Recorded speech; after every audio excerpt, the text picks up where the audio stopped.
There are days when nothing is visibly wrong, yet everything feels heavy.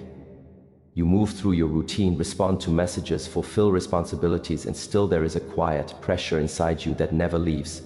It does not shout, it does not panic, it simply stays. A dull weight behind the chest, a fog in the mind, a tiredness that sleep does not resolve. This heaviness is difficult to explain to others, which is why many people carry it alone. From the outside, you may seem functional, capable, even calm. Inside, however, there is a sense of being full of thoughts that were never completed, emotions that were never expressed, decisions that were postponed, and expectations that were silently accepted. Over time, the mind becomes crowded, and a crowded mind feels heavy. Modern life does not teach you how to empty the mind responsibly. It teaches you how to distract it. Noise becomes medicine, stimulation becomes relief, activity becomes avoidance. But when the noise fades and the distractions stop, the weight returns heavier than before, because it has been waiting patiently. Many people believe mental heaviness means something is wrong with them, that they are failing at life, falling behind, or not strong enough. But heaviness does not mean you are broken. It often means you are sensitive, aware, and carrying more than you are meant to carry alone. It means your inner world is asking for structure, not suppression. This message is not meant to excite you or motivate you through intensity. It is meant to slow you down, to sit with you in stillness, to speak to the part of you that is tired of pushing, tired of pretending, tired of holding everything together without understanding why it feels so heavy. You do not need to become someone new. You do not need to escape your life. You do not need external validation to feel lighter. What you need is clarity. And clarity comes when you learn how to relate to your inner experience with discipline, honesty, and patience. This is for those who feel mentally heavy and cannot explain it, for those who feel lost even while moving forward, for those who are seeking peace not as an escape from life, but as a stable way of living within it. Now, let us begin, slowly. Mental heaviness is not weakness. It is accumulated weight. Nothing becomes heavy all at once. Weight builds quietly, moment by moment, when experiences are not processed, emotions are not acknowledged, and thoughts are left unresolved. Just as dust settles on a surface when it is never cleared, mental weight settles when inner life is neglected. Most people are taught to endure, not to digest. You are taught to move on quickly, stay productive, remain composed, and not dwell too long on what you feel. Over time, this creates an inner storage room filled with unfinished emotional experiences. Each one alone feels manageable. Together they become heavy. The mind does not ask for relief dramatically at first. It whispers through tiredness, irritability, restlessness, and quiet sadness. When these signals are ignored, the whisper becomes pressure. And eventually, the pressure becomes heaviness. This heaviness is not punishment, it is communication. When you judge yourself for feeling heavy, you add another layer. Now you are not only carrying unresolved emotion, you are also carrying shame. Shame tightens the mind. Tightness increases weight. Compassion, on the other hand, creates space. When you say inwardly, something in me needs attention, rather than something is wrong with me, the weight begins to shift. You are tired not because you are weak, but because you are carrying what was never processed.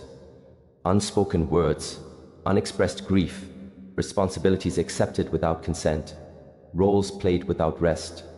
The mind was never meant to be a storage container. It was meant to be a place of awareness.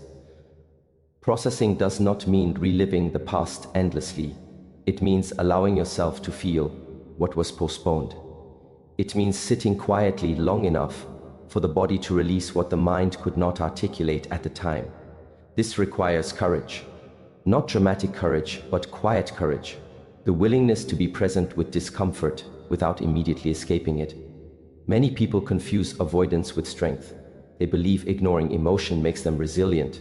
In reality, ignored emotion does not disappear. It waits, and waiting emotion becomes weight. When you finally allow yourself to feel without judgment, the emotion moves. Movement reduces heaviness. Stillness is the doorway. When you stop running from yourself, the mind begins to organize naturally. Thoughts slow down, sensations soften, the body exhales. This is not something you force, it is something you allow. As you learn to process instead of suppress, you notice something important. Heaviness decreases not because life becomes easier, but because you stop carrying more than the moment requires. You stop living 5 conversations at once. You stop replaying what cannot be changed. You stop demanding immediate clarity from a process that unfolds slowly. This is how mental weight begins to lift, not through intensity, but through honesty. Emotional discipline creates inner safety. Without safety, inside yourself, the mind remains alert, guarded, and tense. A tense mind cannot rest, and a mind that cannot rest becomes heavy. Many people believe safety comes from control, controlling circumstances, people, outcomes, or impressions. But control is fragile. It depends on the world behaving as expected. Inner safety is different. It comes from knowing that no matter what arises inside you, you can remain present, steady, and responsible. Emotional discipline does not mean suppressing what you feel. Suppression creates fear of emotion, and fear of emotion turns the mind into a battlefield. Discipline means allowing emotions to arise without letting them dictate your behavior, your identity, or your decisions. You feel anger without becoming cruel. You feel sadness without becoming hopeless. You feel fear without surrendering your direction.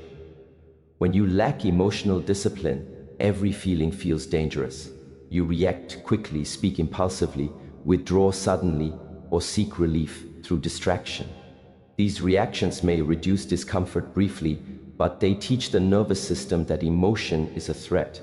Over time, the body stays alert even when nothing is wrong. This constant alertness becomes mental weight.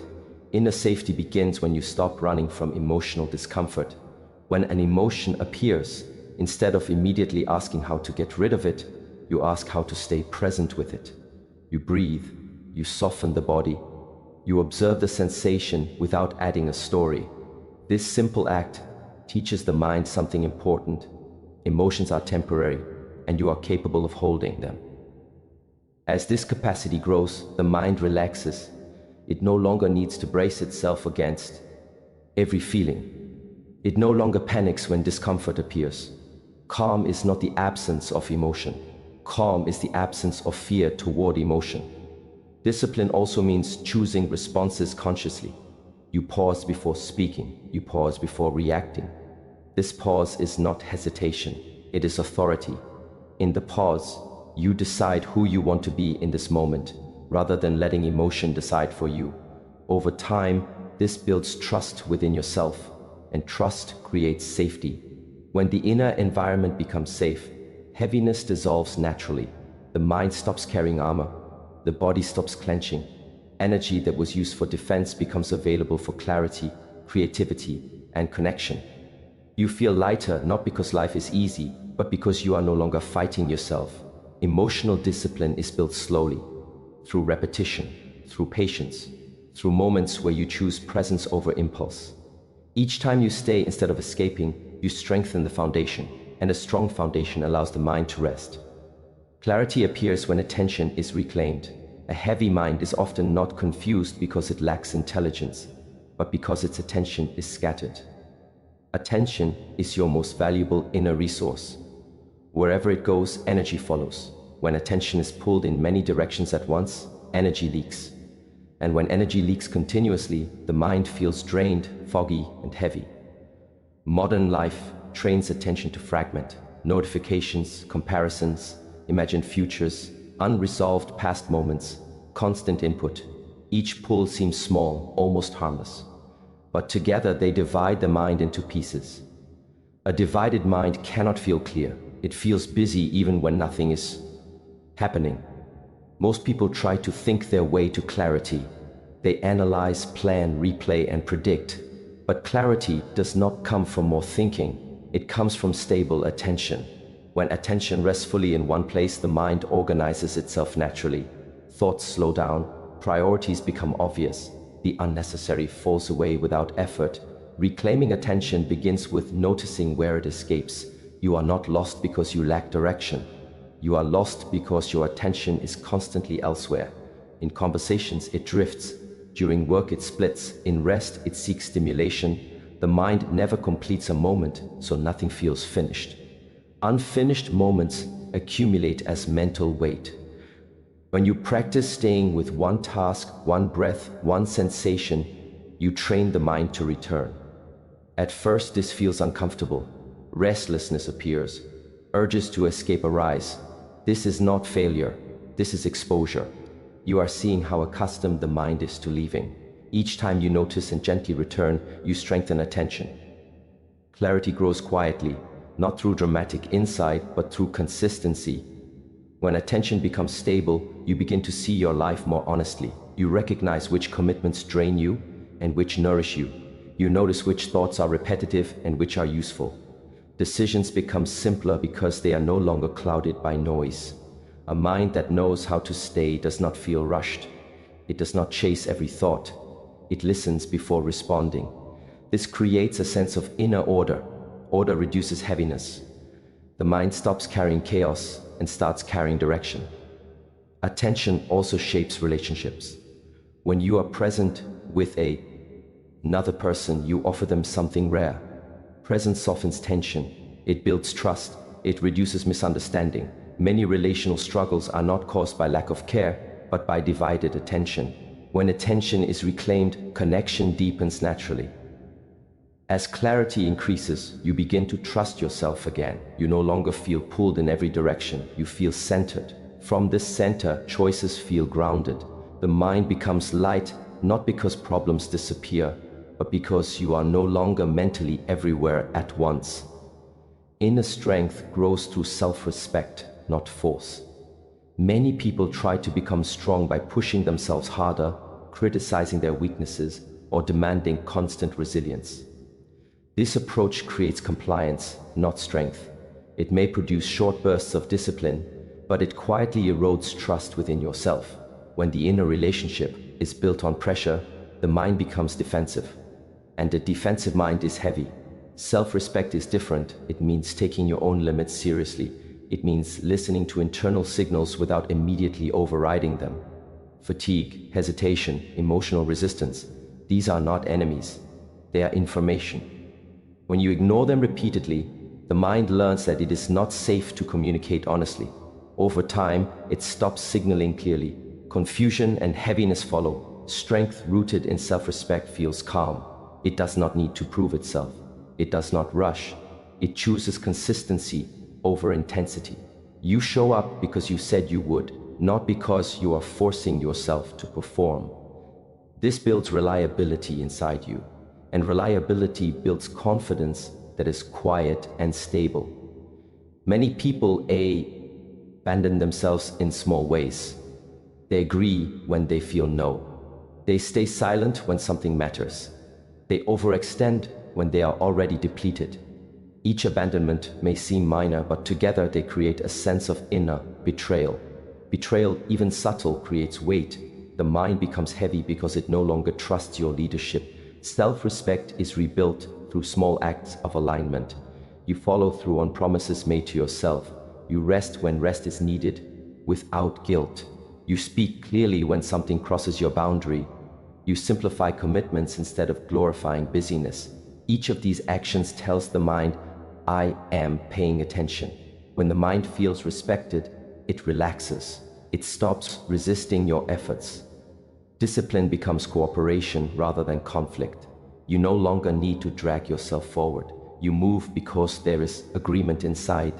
True inner strength is the ability to stay connected to yourself under pressure, to remain honest even when it is inconvenient, to act in accordance with your values rather than your mood. This kind of strength does not make noise.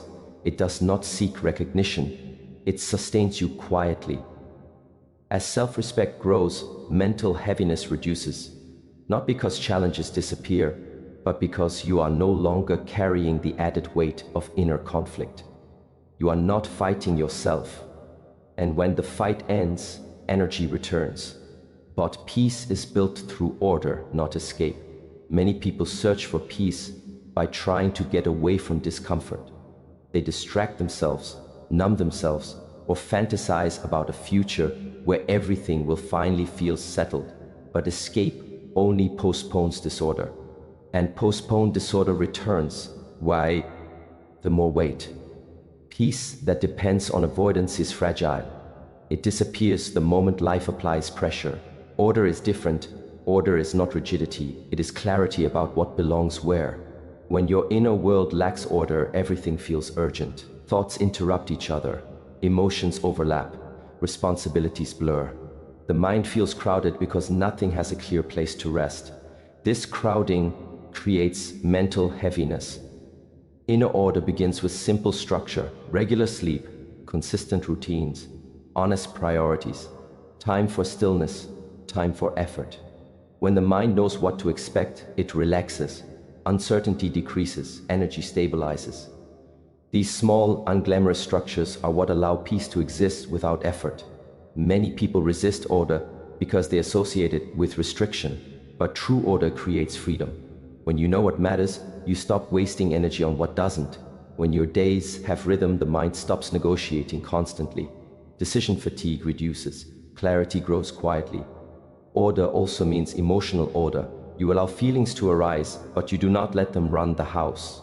You give them space without giving them authority. This creates internal hierarchy. Awareness leads, emotion follows, action responds. When this order is reversed, life feels chaotic. When it is restored, the mind becomes light. Peace is not a state you achieve once, it is the result of daily alignment. Each time you choose honesty over avoidance, each time you simplify instead of accumulating, each time you finish what you start, each time you return attention to what is in front of you. These choices stack quietly. Over time, they form a stable inner environment. In this environment, mental heaviness has nowhere to accumulate.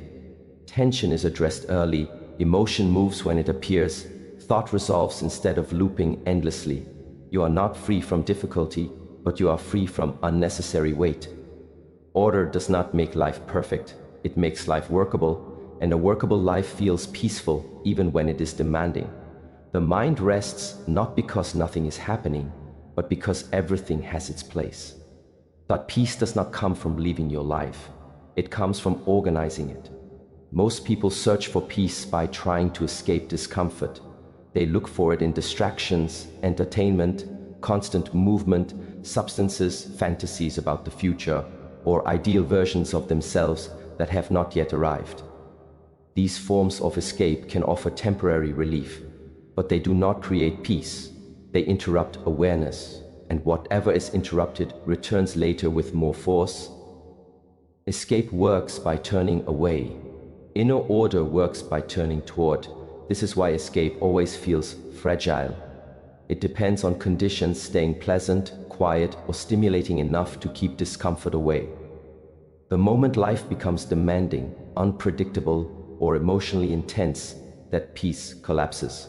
Inner order, on the other hand, is not dependent on circumstances. It is a way of relating to yourself and your life that remains steady even when things are difficult. Inner order begins with clarity about what belongs where. When the mind lacks order, everything feels urgent. Every thought demands attention. Every emotion feels overwhelming. Every responsibility feels heavier than it should. This is not because you have too much to do, but because nothing has a clear place to rest. Disorder creates mental noise, and mental noise prevents peace. Many people resist the idea of order because they associate it with control, rigidity, or loss of freedom. But true order is not about forcing life into strict rules. It is about alignment. It is about reducing internal conflict. When your values, actions, and attention are aligned, the mind stops arguing with itself. And when inner argument ends, peace appears naturally. A disordered inner life often looks like this. You say yes when you mean no, then feel resentment. You overcommit, then feel overwhelmed. You suppress emotion, then feel numb or irritable. You chase relief, then feel empty. Each of these patterns adds friction. Friction creates heat. Heat creates fatigue. Fatigue becomes heaviness. Peace cannot exist in a system that is constantly overheating. Order restores balance by setting boundaries. Boundaries are not walls against life. They are containers that give life shape. When you decide how much time, energy, and emotional labor you can realistically give, you protect your nervous system from overload. This protection allows the mind to relax. A relaxed mind is not lazy, it is efficient. It knows where to focus and where to let go. Inner order also requires honesty. Dishonesty creates fragmentation. When you live in a way that contradicts what you know is right for you, the mind splits. One part moves forward, another part resists. This split is exhausting. Even if everything looks fine externally, the internal division drains energy. Peace cannot coexist with self-betrayal. Order is restored when you begin living in quiet agreement with yourself. This does not mean life becomes easy. It means it becomes workable. You still face difficulty, but you face it without inner chaos. You feel emotion, but you are not ruled by it. You take responsibility, but you do not drown in it. There is a rhythm to your days, a sense of proportion. Problems stay the size they are instead of expanding in your mind. Emotional order is a crucial part of this process. Many people allow emotions to either dominate completely or be completely suppressed. Both extremes create instability. Emotional order means emotions are allowed to exist, but they do not lead. Awareness leads, values lead, intention leads. Emotions follow and inform, but they do not decide everything. This hierarchy creates safety inside, and safety is a prerequisite for peace. Order also involves finishing things, unfinished conversations, unresolved decisions, incomplete tasks. These linger in the mind. They take up space. Even when you are resting, the mind is quietly tracking what is unresolved. Over time, this background processing becomes exhausting.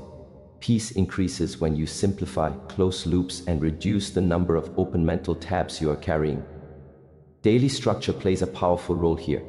Consistent sleep, regular meals, intentional work periods, moments of silence, these are not boring routines, they are stabilizers. The nervous system thrives on predictability. When the body knows what to expect, it lowers its guard. When the guard lowers, the mind softens. Softness allows peace. Escape avoids responsibility. Inner order accepts it, but in proportion. You stop trying to fix everything at once. You focus on what is in front of you. You act where you can act. You rest where rest is needed. This balance prevents burnout. Burnout is not caused by effort alone. It is caused by effort without order. Many people are tired not because life is too demanding, but because their inner life is disorganized. Thoughts pull in different directions. Emotions compete for attention. Desires conflict. Values are unclear. Order resolves these conflicts not through force, but through prioritization. When you know what matters most, everything else becomes easier to place. Peace is not excitement, it is steadiness. It is the feeling that nothing inside you is being neglected or violated. It is the quiet confidence that even if today is difficult, you are not fighting yourself. You are standing with yourself. This alliance is what makes life feel manageable. Escape seeks relief by leaving. Order creates relief by staying with your responsibilities, by staying with your emotions, by staying with your values, even when it is uncomfortable. This staying builds trust within you, and trust is deeply calming. When inner order is present, mental heaviness has nowhere to accumulate. Stress is processed instead of stored. Emotion moves instead of stagnates. Attention rests instead of scatters. You still experience pressure, but it passes through instead of piling up. Life continues to demand, but it no longer overwhelms. Peace, then, is not something you chase. It is something you allow by creating the conditions for it. Those conditions are simple, but not easy. They require honesty, discipline, boundaries, and patience. But they reward you with something escape never can: a mind that can rest while fully participating in life. This is the peace that lasts, not because nothing goes wrong, but because nothing inside you is disordered when it does.